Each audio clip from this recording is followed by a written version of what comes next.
Hi everyone. Let's finish off section 1 of Woo's Woo this time. Argument 10. Paranormal phenomena aren't possible because they contradict known laws of science. First of all, natural laws as we define them are based on our interpretations of empirical testing and observation. Right, so anything that contradicts those laws can be safely dismissed until the laws are proven wrong. The way to do that is to provide evidence by means of empirical testing and observation of that which contradicts them. When Albert Einstein discovered that light travels at a constant speed, He didn't. He got that from the Michelson-Morley experiment. and formulated his theory of relativity, time slows down as you go faster, and postulated that gravity involves distortion of space, all these things contradicted the Newtonian laws of physics at the time, yet they were eventually validated. Yes, by evidence. In fact, new discoveries in quantum physics each year are shattering the materialistic reductionist view we had of the universe, making psychic phenomena and other dimensions more plausible. Quantum mechanics has nothing to do with psychic phenomena. As for materialism, nope. Quantum mechanics has changed our understanding of what matter is, but it has done nothing to suggest that anything in the universe is not the product of matter, its properties, or its interactions. These include the non-locality, meaning distance and space don't exist, of twin particles, string theories that postulate several other dimensions beside our own, the discovery that particles behave differently when observed, making psychokinesis more probable, etc. Just the discovery alone in quantum physics that all matter is a form of vibrating energy makes paranormal and psychic phenomena much more plausible and understandable.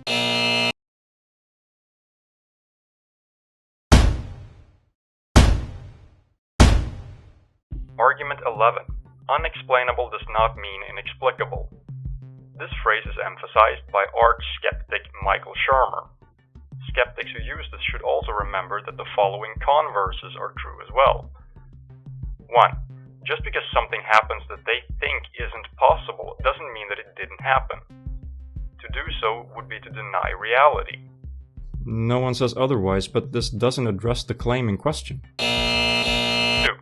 Just because something happens that they think isn't possible doesn't mean that it must be due to misperception, fraud, or hallucination. See previous comment. 3. Just because a natural explanation hasn't been found for something unexplainable doesn't mean that only a natural explanation could exist. 4.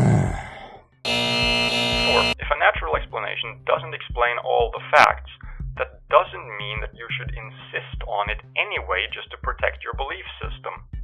You know the drill. Take the following example.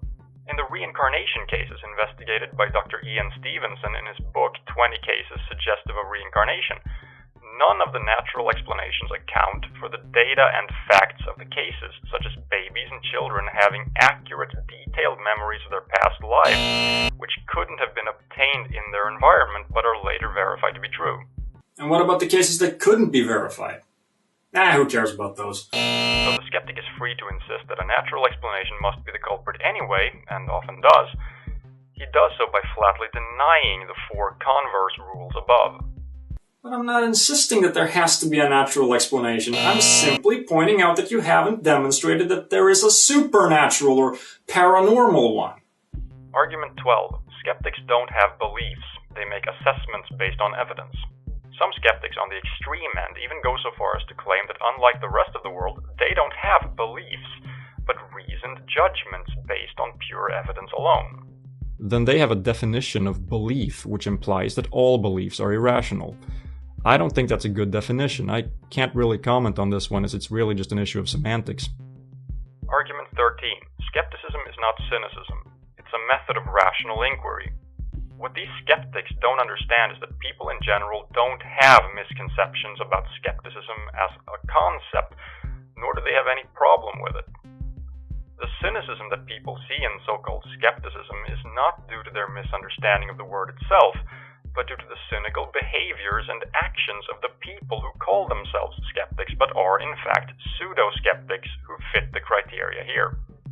So in other words, people misunderstand what skepticism is, and by lying and saying that demanding evidence before accepting a claim as true is cynical, you're not helping. Argument 14. Believers in the paranormal are thinking in primitive, irrational, and childish ways. This statement is often made by the more extreme and opinionated type of skeptic.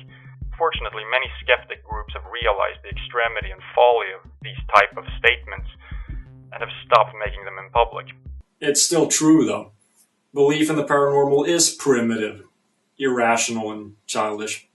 The fact is, many who hold spiritual beliefs or metaphysical views came to them after researching all the data and examining the different explanations, making informed conclusions.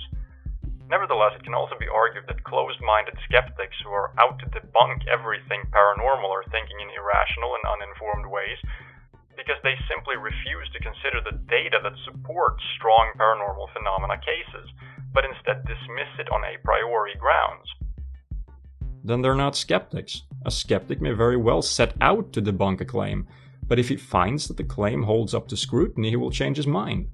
The problem for you is that no paranormal claim has ever held up to scrutiny.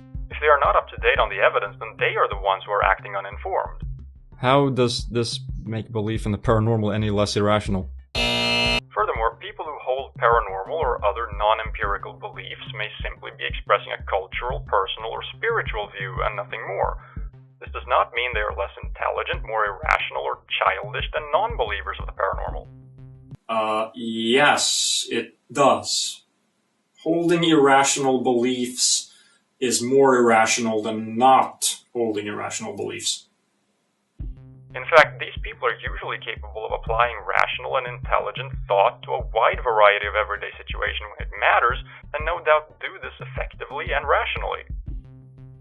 That doesn't make their irrational beliefs any less irrational. It doesn't do much for skepticism's reputation when a researcher goes in, falsely and obviously so, proclaiming neutrality when the reality is otherwise. Why not just be honest and say, I don't believe it. It's possible to convince me, but I don't think that's going to happen because in my experience the world doesn't work that way. That is a neutral position. To withhold belief until belief is justified is neutral. How do you not understand this, Wu? Having an open mind means being open to the possibility that one is wrong, but also to the possibility that new claims are false. A skeptic has already accepted a lot of claims, for good reasons, and used those to construct a mental model of reality, a model that is, as far as he can tell, accurate. When a new claim contradicts that model, he can't just ignore all the evidence that has convinced him that his model is accurate. Now, if that new claim could be supported by evidence that outweighs the evidence supporting the existing model, that's a different story. But until that evidence is there, sorry. Withholding belief is the honest and open-minded thing to do. Wu, you seem to miss the most important thing here. What a skeptic wants is to believe things that are true and to not believe things that are false. To accomplish this, he will withhold belief until belief is justified. He needs a reason to believe. He doesn't need a reason not to. Argument 15. Skeptics are defending science and reason from a rising tide of irrationality. The statement fails to define what is considered to be irrational. If by irrational they mean unproven, then this is false too, as there is strong evidence for many paranormal and psychic phenomena. Yes, that's what it means, and no, you're still wrong. Stop repeating yourself, it won't make it true. In fact, there does not seem to be any evidence of an increase in irrationality or superstition. It appears that on the whole, irrationality, belief, and credulity are about the same level as they've always been, just distributed in different ways. What probably is going on is that the phrase is used to describe new and expanded beliefs, that is, New Age type beliefs, versus established beliefs in society, with the new beliefs appearing as though there is an increase. The problem is that with the rise of the internet, misinformation became much easier to find, whether you wanted to or not. We're swimming through bullshit today, and people's ability to think critically hasn't increased. A lot of people go online to educate themselves and end up replacing one stupid belief with 10 new ones. As a result, we now have parents effectively murdering their children because they read on the internet that vaccines are bad for you. People no longer think they have to rely on experts because now they can easily find the information themselves. What's more, they can also find the information that those experts supposedly don't want them to know about. Of course, in reality, the reason they don't want you to know about it is that it's false and only causes harm, but who cares about that, right? The man doesn't want you to know about it, so obviously it's a conspiracy to hide the truth. The result of this is a growing mistrust of science in a world that relies more and more on science with every passing year. That's why people like me fight people like you, Wu. We want to help show those who are less well-informed, not less intelligent, just less well-informed because they didn't spend years in institutions of higher learning, just how stupid people like you really are, so that maybe just a few less will take you seriously. Well, that takes care of section 1, general claims against the paranormal.